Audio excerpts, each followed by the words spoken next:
6 जण एका बाजूला 6 जण दुसऱ्या बाजूला आणि केशवानंद भारतीचा वर्डिक्ट हा आला की पार्लमेंटला कॉन्स्टिट्यूशन अमेंड करण्याची पॉवर तर आहेतच, परंतु ते जो मूळ गाभा आहे, जो बेसिक स्ट्रक्चर आहे, त्याला पार्लमेंट हात लावू शकत नाही. मग ते सुप्रिमेसी ऑफ द कॉन्स्टिट्यूशन आहे, त्यानंतर the doctrine of separation of power, parliament, legislature, judiciary and executive, federal structure of the constitution,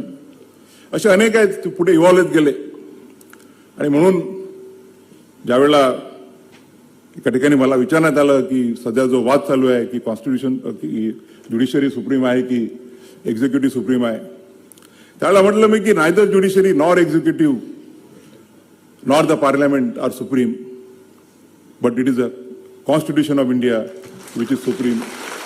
and all the wings of all the 3 wings of the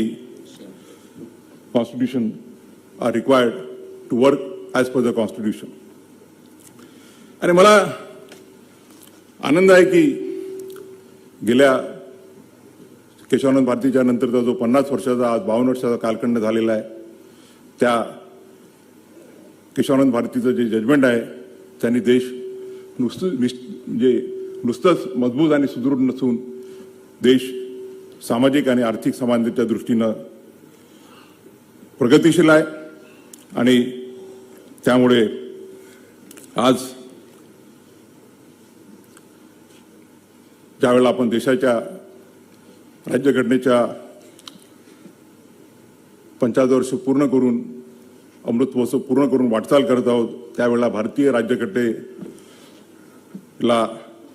अभिनंदन करण्यासाठी, अभिवादन करण्यासाठी